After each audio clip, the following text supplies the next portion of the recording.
Hey everyone, it's Gallon17 back with something new, and it's something I've been wanting to try for a hot minute now and kind of take a crack at. And that is, I would like to go over the lore and the characters of Batman Arkham Asylum. And for the first video, we're going to kick it off with the Bat of the Hour, Batman himself. And since Bruce Wayne is the Bat, spoilers, we're just going to lump both of the bios together. So, let's get started. Healthy Wayne family. Bruce Wayne had the idyllic childhood, although he was given a strong sense of justice by his moralistic and philanthropical parents, Thomas and Martha. After their violent murder at the hands of a mugger, Bruce dedicated his life to battling the criminal element that took their lives. He left Gotham for many years to train his mental and physical abilities across the globe, finally returning to take up the mantle of the Dark Knight. Bruce Wayne, real name is Bruce Wayne.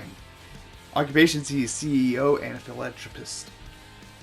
His base of operations is in Gotham. He has blue hair with black eyes and is at a standing of 6'2" and at 210 pounds. And his first appearance was in Detective Comics number 27 of May in 1939. His attributes is he's trained to physical and mental peak, arsenal of gadgets, vehicles, and advanced technology. He's an inventor, a detective, genius level intelligence, expert in most known forms of martial arts, trained in all aspects of criminology, mastery of physical science, computer expert, master of disguise, photographic memory, trained in stealth and espionage tactics, and is an expert escape artist. Thanks, Zatanna. Bruce was really set up for a really nice life had that tragic night not happened. Bruce worked hard to master anything he could to take down the criminal regimes. In Bruce's time away from the cowl, he's a very generous person. He's trying to help Gotham in any way he can, from using his platform to his company to his influences, and even going as far as hosting his own charity events. Though he does play out the typical rich boy persona, where he's irresponsible and so on and so forth, where, I mean, it completely throws off the aspect of what Batman is. He plays up kind of like how Tony Stark is. And so it's the perfect cover for, what he really does. When his parents were gunned down in front of him, young Bruce Wayne resolved to rid Gotham of its criminal element that took their lives. He trained extensively to achieve mental and physical perfection, in addition to mastering martial arts, detective techniques, and criminal psychology. Dressing up as a bat to prey on the criminals' fears, Batman fights crime with the aid of specialized gadgets, vehicles, and operating out of the secret Batcave below Wayne Manor. So just like Bruce, his real name is Bruce Wayne. He is a CEO and philanthropist along with a crime fighter. Gotham City is where he resides. Black hair, blue eyes, is 6'2", 210 pounds, and his first appearance was in Detective Comics number 27, May of 1939. And same thing as in Bruce's bio, trained to physical and mental peak, arsenal of gadgets, vehicles, and advanced technology, inventor, detective, and genius level intellect. Expert in most known forms of martial arts, trained in all aspects of criminology, master of the physical science, computer expert, master of disguise, photographic memory, trained in stealth and espionage tactics, and is an expert escape artist. Batman is the epitome of perfection when it comes to mental and physical performance. Very few can even come close to matching him in any capacity. He's very brutal in his fighting styles against crime, and he's very cold to practically just about everyone. He believes that he has to do everything on his own with little to no help due to his struggle with loss.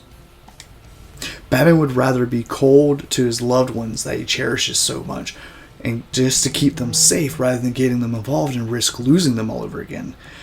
But in many areas he's learned to let down the mask to allow people inside and pass his defenses. Such people are Alfred, Dick Grayson, who is Nightwing, Barbara Gordon, who is Batgirl and Oracle, Robin on some occasions, and of course Commissioner Gordon and a handful, because they have a nice working relationship.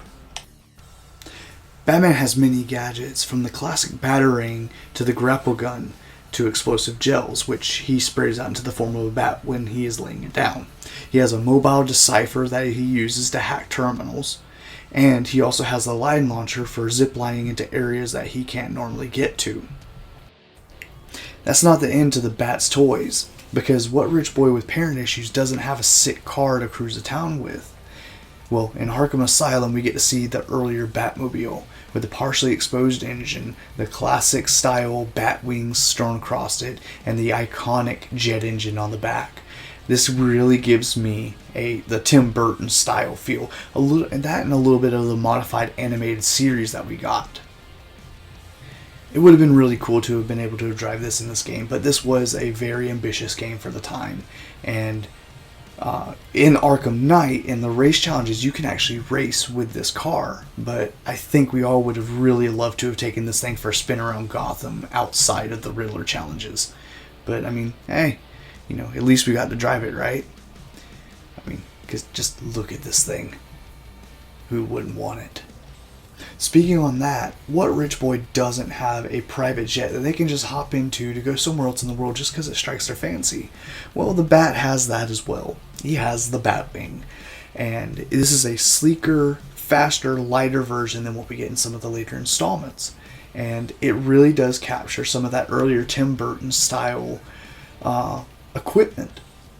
Well, the Asylum is keeping it to its own design, and it's a really cool design. The only thing is I would have loved for it to be just a little bit bigger, because Batman being 6'2" at 210 pounds, Joker looks like he's being squished in air like a sardine. I mean, couldn't have forked over just a couple extra Bat credit cards to, you know, get the little bit extra shoulder length there, bud. Just to give a quick rundown of the game, Joker had escaped from the Asylum and Batman had captured him just prior to the game's opening and is being brought back to an Arkham Asylum to be locked away again. Well, Batman is suspicious of everything, so he decides to follow to make sure Joker gets back to his cell.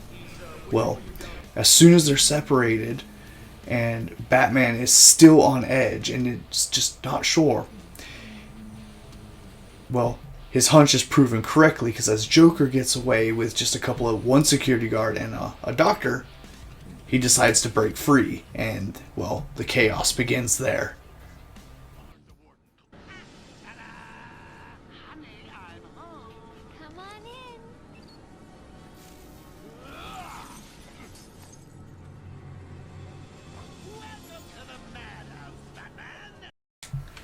And so once that happens, basically kicks off the rest of the events where Batman has to fight the basic thugs, Asylum experiments, along with the other supervillains.